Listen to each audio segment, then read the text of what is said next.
Information Adjacent, a field guide to modern horseshit. I don't know when exactly it happened, but somewhere between the second Bush administration and the launch of TikTok, the truth got replaced by something that just kind of looks like the truth if you squint hard and turn down the volume on your internal compass. I call it information adjacent. That warm, gooey zone where things feel right, but don't quite add up. You've seen it. Hell, you probably shared it. A square little graphic with a faded American flag in the corner and some statement like, in 1836, a bald eagle stopped a tax collector using only its wings and freedom. It has no source, no context, but it's got vibe. It's wearing a blazer of truth over underwear made of nonsense. And the thing is, people love that shit. Misinformation doesn't even have to be convincing anymore.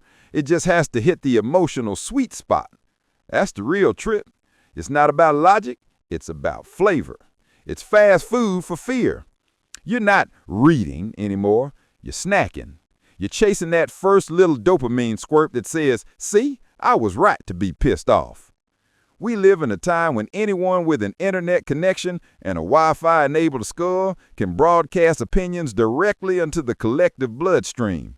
And most of them do, loudly, daily, dressed up in fonts that scream, I'm informed and a little bit dangerous. And then you got the independents.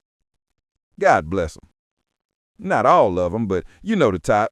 Folks that say they're free thinkers, but they haven't voted for anything left of a Republican since they wore church shoes to school.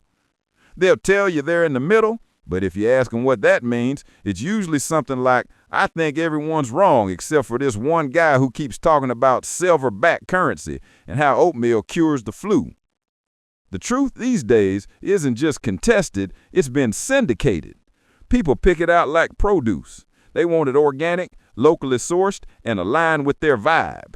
If it contradicts them, it's fake. If it flatters them, it's gospel. This isn't just politics, it's everything. Medicine, history, climate, your uncle's obsession with whether birds are real. Nobody wants to feel left out of the real truth, even if the real truth is that they read one tweet while pooping and now they think the moon landing was filmed by Stanley Kubrick. We are living in a golden age of absolute horseshit, but it's organized now. It's focused. It's wearing a name tag that says, well, actually. So here we are, a little dazed, a little high on our own certainty, floating through a digital landscape where facts are optional, vibes are king, and the real villains are usually selling protein powder in between conspiracy threads. And me, I'm just here to sketch the map. A humble guide to the swamps of semi-truth. A guy in old jeans trying to keep the signal clear while everybody else screams into their own reflections. Field exercise. Recalibrating your orbit. The first step to surviving the age of horseshit isn't learning new facts. It's walking outside before the day starts, when it's still quiet enough to hear your own pulse. Leave your phone on the table. If you're worried about your steps, put it in your pocket, but don't look at it. Stand still. Listen. The planet will sink you back to its tempo if you give it 10 minutes. You'll remember that you're standing on a ball of dirt, rock, and water hurtling through space at 66,000 miles an hour around a star that's basically a nuclear bonfire. It's ridiculous. It's miraculous. It's the condition.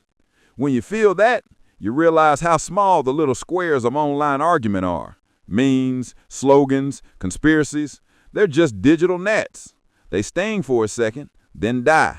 Step outside the square, breathe in the absurdity of existing, and you start to notice how much calmer the real world runs compared to the one on your screen. That's the kind of cosmic reset the old storytellers knew by instinct. The ancients looked up and saw perspective. You can too. Start there before you scroll. Contingency plans, Portish style. It's not just about standing outside. It's about realizing that we are, all of us, floating on a space rock inside an invisible bubble. Nobody's steering, and we're lucky this whole experiment hasn't burst into flames already. So maybe the smartest thing isn't yelling about who's right. It's figuring out how to keep people together Because history shows when a big rock starts coming this way, suddenly it's not red states and blue states anymore. It's just humans standing shoulder to shoulder, hoping the numbers on the NASA website were wrong. Like U2 used to say, back when people still quoted rock bands without irony. We're one, but we're not the same. But we could be on the same page long enough not to screw this whole thing up. Final thought. Look, you don't have to throw away your phone or delete your uncle. Just pay attention. Ask yourself before you repost some rage meme, is this truth? Or is it just information adjacent? And if it's the latter, maybe just go outside for a minute. Stand still. Feel the wind. Smell the grass. Let the earth reprogram you. You don't have to believe everything. You just have to stay human. And that's getting harder than it used to be.